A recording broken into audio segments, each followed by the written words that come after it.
కన్న కూతురుపై కేసీఆర్ తీసుకున్నది సంచలన నిర్ణయమేనా? గతంలో పార్టీని ధిక్కరించిన వారి పట్ల కఠినంగా ఉన్న గులాబీ బాస్ కుమార్తె పట్ల ఎందుకంత కాఠిన్యం ప్రదర్శించలేదు? అసలు బీఆర్ఎస్ పార్టీ బైలాస్ ను ఫాలో అవుతోందా? గత కొన్ని నెలలుగా డైలీ సీరియల్లా తలపిస్తున్న కవితపై క్రమశిక్షణ చర్యలు కఠినంగా ఎందుకు తీసుకోలేదు?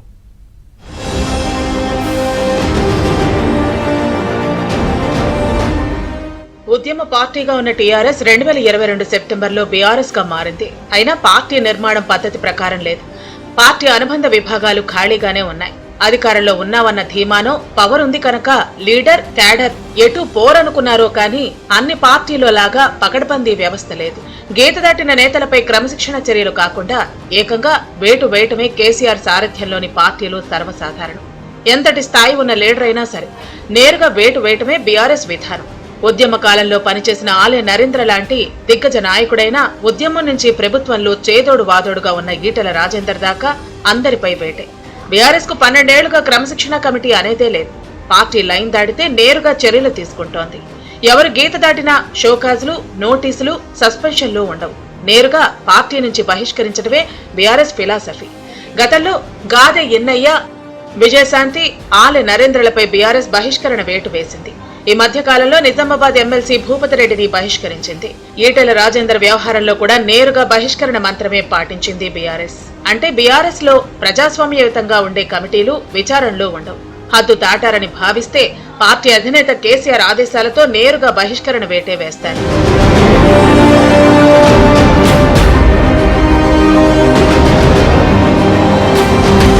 పార్టీ వ్యతిరేక కార్యకలాపాలకు వ్యతిరేకంగా పనిచేసిన వారిపై గతంలో ఏకంగా వేటు వేసిన బీఆర్ఎస్ అధిష్టానం కవిత విషయంలో బహిష్కరణ కాకుండా సస్పెండ్ చేసింది. అధినేత నోటి నుంచి ఆదేశాలు రావడంతో గులాబీ నేతలు, ఎమ్మెల్యేలు తమ ఇళ్లు, పార్టీ క్యాంపు ఆఫీసుల్లో ఉన్న కవిత ఫ్లెక్సీలను తొలగించుకున్నారు.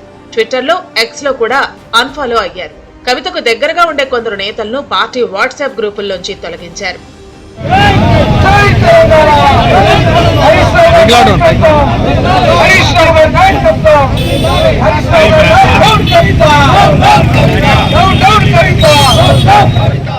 తమ అధినేత్రినే సస్పెండ్ చేస్తారా అంటూ జాగృతి కార్యకర్తలు మేడం భక్తి చాటుకున్నారు.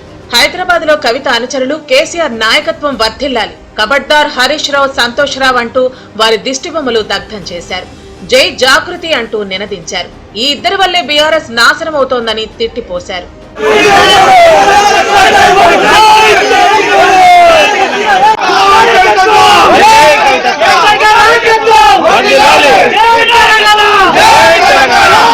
మరి ఎందుకు నిర్ణయం తీసుకున్నారు?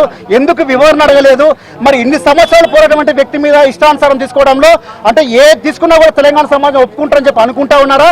లేదంటే ఆ ఇద్దరు ముగ్గురు పెద్దలు నిర్ణయించి ఇదే చేయాలని చెప్పి బలవంతం పెట్టి చేపించాలని కూడా తెలంగాణ సమాజానికి ఖచ్చితంగా మేము కొత్తగా చెప్పాల్సిన అవసరం లేదు.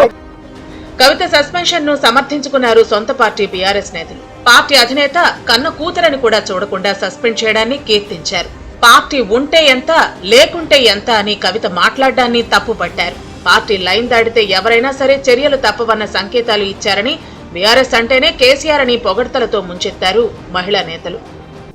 ఇవాళ పార్టీని, కేసీఆర్ గారిని, లేకుంటే హరీష్ రావు గారిని, సంతోష్ రావు గారిని, కేటీఆర్ గారిని, లేకపోతే పార్టీని, మరి పార్టీ ఉంటే ఎంత, పోతే ఎంత అని మాట్లాడితే మరి పార్టీ ఇన్ని లక్షల మంది అభిమానించే పార్టీ, ఇన్ని కోట్ల మంది ఆదరించి నిలబెట్టిన పార్టీ, అటువంటి పార్టీ ఉంటే ఎంత, పోతే ఎంత అని మాట్లాడితే అసలు నువ్వు ఉంటే ఎంత, లేకపోతే ఎంత అనే పరిస్థితి ఈరోజు ప్రజలు ఆలోచించే, కార్యకర్తలు ఆలోచించే పరిస్థితి వచ్చింది అని అంటే దీనికి తను మాత్రమే బాధ్యురాలని.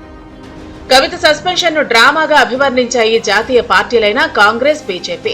కవిత సస్పెన్షన్ వాళ్ల పార్టీకి సంబంధించిన వ్యవహారం అన్న పీసీసీ చీఫ్ ఆమె అవసరం కాంగ్రెస్ కు లేదని క్లారిటీ ఇచ్చారు. కవితను హస్తం పార్టీలో చేర్చుకోబోమని కుండబద్దలు కొట్టారు పీసీసీ చీఫ్. గతంలో కవిత కాంగ్రెస్ పార్టీలో జాయిన్ కావడానికి ప్రయత్నం చేసింది. దాన్ని మీరు కొంతమంది అడ్డుకున్నారు. ఇప్పుడు ఒకవేళ అంటే పార్టీ ఏదీ లేదు, ఆమె బయటకు వచ్చింది కాబట్టి మళ్ళీ కాంగ్రెస్ పార్టీలోకి రావడానికి ప్రయత్నిస్తే మీరేమైనా తీసుకుంటారా? మేడం అలాంటి అవసరం ఇప్పుడప్పుడైతే లేదు, చూద్దాం. కేసీఆర్ ప్రభుత్వంలో ఆయన కుటుంబం అంతా కలిసే అవినీతి చేశారని, వాటాల పంపకంతోనే వారి మధ్య వివాదాలు వచ్చాయన్నారు బీజేపీ తెలంగాణ చీఫ్ రామచంద్రరావు. అవినీతి పరులకు బీజేపీలో చోటు లేదని స్పష్టం చేశారు. సోమవారం కవిత కామెంట్స్ తో బీఆర్ఎస్ పార్టీ అవినీతి వ్యవహారం బయటపడింది. కవిత సస్పెన్షన్ తో బీఆర్ఎస్ పని అయిపోయింది. ఆ పార్టీ నాయకులు బీఆర్ఎస్ వీడే అవకాశం ఉందని జోస్యం చెప్పారు బీజేపీ చీఫ్. మేము అవినీతి పనులను ఎవరిని కూడా మా పార్టీలో తీసుకోము. 100% మా దగ్గరకు వచ్చిన వాళ్ళు 99% మేము చూసే అవన్నీ చెక్ చేసే తీసుకుంటాము. కాబట్టి అవినీతి పనులకు మా దగ్గర స్థానం లేదు. టీఆర్ఎస్ పార్టీ ఇప్పటికే సగం అయిపోయింది, ఇప్పుడు దీంతో మొత్తం అయిపోతుంది.